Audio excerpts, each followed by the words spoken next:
ఈరోజు power star Pawan Kalyan గారు నటించి విడుదల కాబోతున్న ఒరిజినల్ గ్యాంగ్స్టార్ ఓజీ గురించి మీతో కొన్ని అంశాలను పంచుకుందామనే ఉద్దేశంతో మేము ముందుకు వచ్చాను.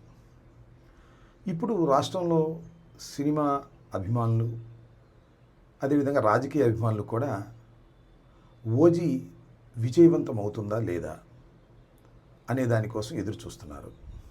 దానికి ప్రధానమైన కారణం రాష్ట్ర ఉప ముఖ్యమంత్రి పవన్ కళ్యాణ్ గారు నటించినటువంటి చిత్రం కావటం. దానితో పాటు ఇంతకుముందు రిలీజ్ అయినటువంటి 2 చిత్రాలు, అది బ్రో కానివ్వండి, హరిహర వీరమల్లు కానివ్వండి, అనుకున్నంత విజయాన్ని సాధించలేకపోవడం వల్ల ఈ ఒరిజినల్ గ్యాంగ్స్టార్ చాలా ప్రతిష్టాత్మకంగా తీస్తున్నటువంటి చిత్రం కాబట్టి ఇది ఏ విధంగా ఆడుతుంది అనేది అందరిలోనూ చిన్న ఉత్కంఠత ఉంది.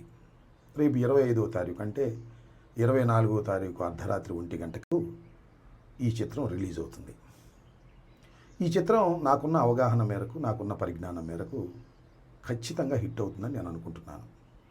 దానికి ప్రధానమైన కారణాలు ఏమిటంటే, పవన్ కళ్యాణ్ గారు ఇంతకుముందు నటించినటువంటి 2 చిత్రాలు కూడా, ఒకటి బ్రో, 2 హరిహర వీరమల్లు అనుకున్నంత విజయాన్ని సాధించలేకపోయాయి.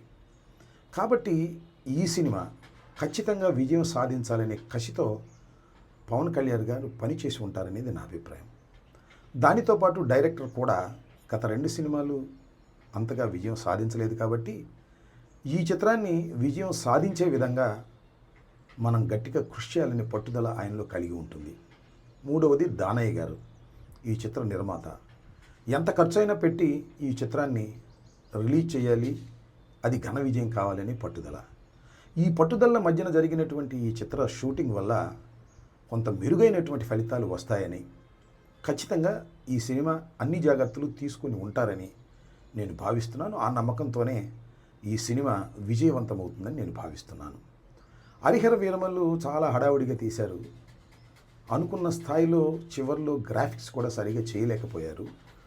అసలు హరిహర వీరమల్లు విడుదలైతే చాలు అనేటువంటి పద్ధతుల్లో జరిగినటువంటి సినిమా షూటింగ్ అది. ఇదేమో పవన్ కళ్యాణ్ గారు తన రాష్ట్ర బాధ్యతల్ని, ఉప ముఖ్యమంత్రి బాధ్యతలను కూడా పక్కన పెట్టి దీని మీద కాన్సన్ట్రేట్ చేశారు కాబట్టి ఇది విజయవంతం ఖచ్చితంగా అవుతుందనేది నాకున్న అభిప్రాయం. అవ్వాలనేది కూడా నా కోరిక. ఎందుకంటే సినిమాలు, పవన్ కళ్యాణ్ గారు నటించినటువంటి సినిమాలు విజయవంతం కాకూడదని కోరుకోవాల్సిన అవసరం మాకు లేదు. రాజకీయంగా ఆయన మీద మాకు ప్రత్యర్థి కాబట్టి మాకు కొన్ని విమర్శలు ఉంటాయి కాబట్టి విమర్శలు చేస్తాం, అవి కూడా సద్విమర్శలే చేస్తాం. ఇక్కడ కూడా నేను ఒక విమర్శ చేయాలని అనుకుంటున్నాను. అదేమిటంటే, పవన్ కళ్యాణ్ గారు అపోజిషన్లో ఉన్నప్పుడు, మేము అధికారంలో ఉన్నప్పుడు, అంతకు ముందు కూడా తెలుగుదేశం అధికారంలో ఉన్నప్పుడు కూడా చాలా విషయాలు మాట్లాడారు. అవినీతి గురించి మాట్లాడారు, అక్రమాల గురించి మాట్లాడారు. నేను ఇవాళ మనవి చేస్తున్నా, పవన్ కళ్యాణ్ గారు మీరు ఉప ముఖ్యమంత్రిగా ఉన్నప్పుడు మీరు నటించినటువంటి చిత్రం రిలీజ్ రోజున 1000 రూపాయలు మీరు టికెట్ పెట్టారే, ఇది అవినీతి కాదా?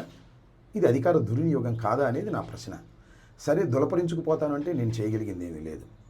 పవన్ కళ్యాణ్ గారు అపోజిషన్లో ఉన్నప్పుడు లేదా ముఖ్యమంత్రిగా కానప్పుడు, ఉప ముఖ్యమంత్రి కానప్పుడు చాలా విషయాలు చెప్పారు, నీతి గురించి, అవినీతి గురించి. కానీ అధికారంలోకి వచ్చిన తర్వాత ఏమీ తేడా లేదు. తెలుగుదేశం ఎంత అవినీతికరమైన రాజకీయ పార్టీనో, నేను కూడా దాంతో పోటీపడి అవినీతి చేసుకునేటటువంటి వ్యక్తిని అనేటువంటి భావన కలిగే విధంగా రాష్ట్ర ప్రజానీకానికి మీరు కలిగిస్తున్నారు. 1000 రూపాయలు టికెట్ పెట్టి మీ సినిమాను రిలీజ్ చేసుకోవటం అంటే ఎంత స్వార్థపూరితమైనటువంటి అంశం అండి, నాకు తెలియక అడుగుతాను. మీరు ఇవాళ చాలా విషయాల గురించి మాట్లాడుతున్నారు, నీతి గురించి మాట్లాడుతున్నారు. నేను ఒకటి మాత్రం చాలా స్పష్టంగా చెప్పదలుచుకున్నాను, పవర్ స్టార్కి, గ్యాంగ్స్టార్కి కూడా మీరు అవినీతికి హద్దులు లేని విధంగా ప్రవర్తన చేస్తున్నారు మీ కూటమి ప్రభుత్వం. చివరకు మీరు నటించిన చిత్రాన్ని కూడా అవినీతిమయం చేసేటటువంటి కార్యక్రమం చేస్తున్నారు. ఇది చాలా దురదృష్టకరమైనటువంటి పరిణామం. మీరెవరికి నీతులు చెప్పినా అది సమంజసంగా ఉండదనే విషయాన్ని మీరు ఇప్పుడైనా గమనించాలని కోరుకుంటూ, మీ గ్యాంగ్స్టార్ అద్భుతమైన విజయాన్ని సాధించాలని, దానయ్య గారికి అద్భుతమైన దండిగా డబ్బులు రావాలని, మీరు సినిమా హీరోగా పేరు ప్రఖ్యాతులు తెచ్చుకోవాలని, కొణిదెల కుటుంబానికి మరింత గౌరవాన్ని తీసుకురావాలని ఈ సందర్భంగా మనస్ఫూర్తిగా కోరుకుంటున్నాను. ధన్యవాదాలు.